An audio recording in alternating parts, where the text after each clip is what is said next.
back to my channel, Beautiful Minutia. If you're new here, my name is Tiffany, and today I'm starting another week of Vlogmas. So it's actually already Tuesday, which normally I update on like, Saturday or Sunday, like after I've started my vlog, but it's just been a lot happening because I haven't had a chance to sit down and update you, and I haven't been doing a ton of reading so far this week, but I did want to let you know what my plans are. So I am going to be continuing in the big books that I am reading. I'm reading David Copperfield and Kristen Lavrenstatter. No big updates on either of those. I'm so enjoying this reread of David Copperfield, which I haven't reread since I was young, and man, I am just like enjoying so much Dickens' quirky characters because they're just so vivid, and so many of them are just weird and funny. And I love it so much. There are some characters that I remember now that I'm reading them, kind of like Mr. Barkis and the whole Barkis is willing thing. Like, I had forgotten about that until I started reading it, but then I was like, as soon as I read his name, I'm like, oh yeah, I remember this. And then there are characters that I don't really remember very well, but are just still like so hilarious.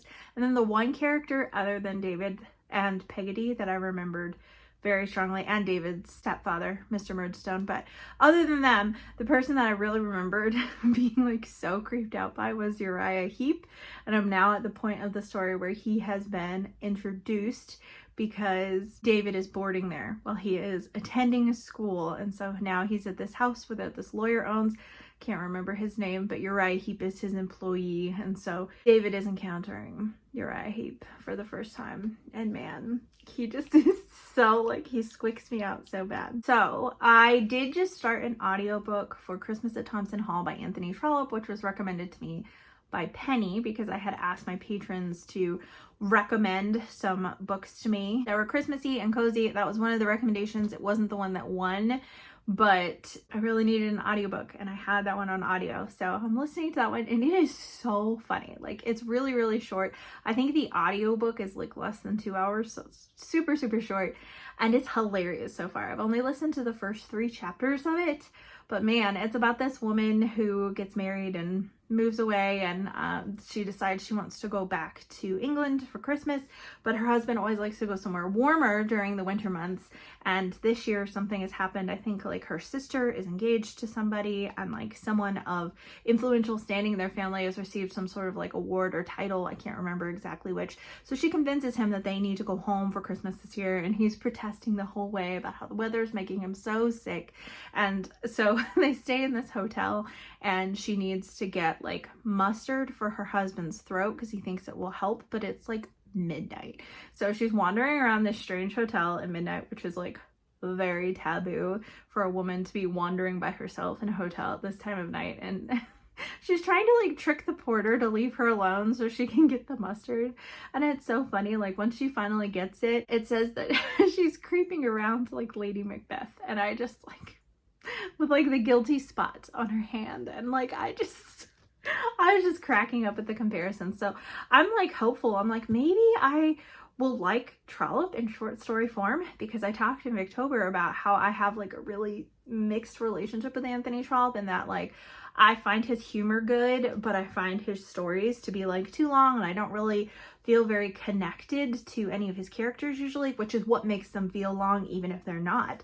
So I'm thinking like, hey, a short story, the point is not to have like intensely amazing character development, so this might actually work for me. So I'll keep you posted on that, but that's my current audiobook. I need something a little bit different other than just like my big long books. Although I have Wind and Truth. It's like bigger than my head, and it's so thick. It's so big, and I'm like tempted to start it, but I'm also like, okay, I really don't want to be in the middle of 3 giant books at the same time, and that's just like a silly little thing for me. Like, it doesn't matter, no, but like I like to feel like I'm like making some progress and not feeling like I'm just daily reading chapters of a certain amount of books. So I've got a couple other books over here that I want to try. And one of them I'm definitely going to read at some point this week, and that's Small Things Like These by Claire Keegan. This is teeny tiny, and after I included it in my December TBR as a book I would like to read, I had so many of you tell me that this is an incredible book that's perfect for this time of year. Apparently they just made a movie out of it, which I didn't even know about, but my goodness, like I had so many people tell me that this is such a good book. So really excited to read this. It's super tiny. It's really funny to hold it up after holding up When in Truth.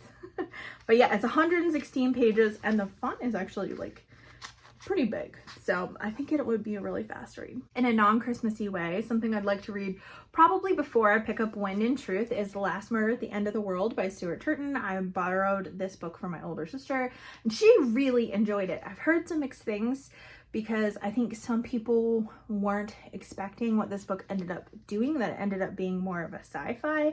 And so that probably turned some people off if they had different expectations and expected it to be like one of his other books, and apparently it's quite different. So I know that going in, so I feel like I have a better chance of enjoying it. Obviously it's thicker than Small Things Like These, but it's still not that long. It's like 330 pages, something like that, under 350. So this is another potential option if I can hold myself off for When in Truth. So those are my plans this week and an update on what I am reading, and I will check in with you and let you know how the rest of my week has gone.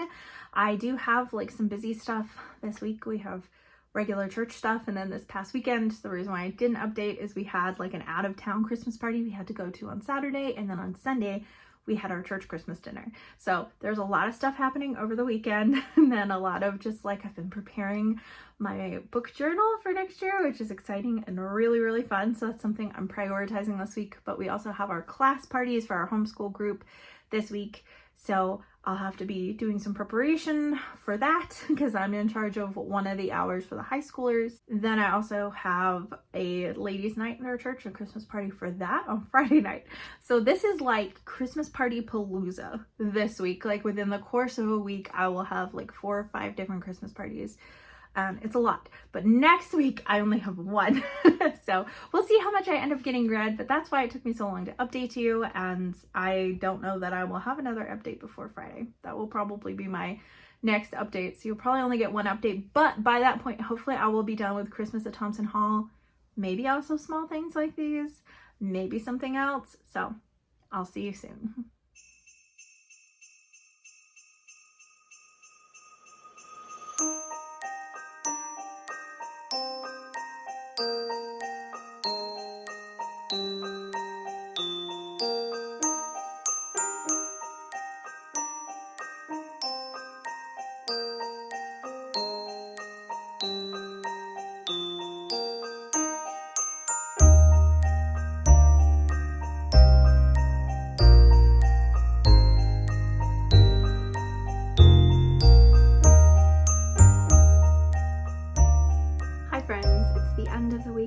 Friday, and I did finish some things that I was working on, so I'm going to share my thoughts with you. But overall, I feel like this is probably a shorter vlog because I just read like 2 short things. So I finished Christmas at Thompson Hall by Anthony Trollope, which was really short. I listened to it on audiobook and it was so fun. I enjoyed it the whole way through. Like, was it predictable? Yes, it was.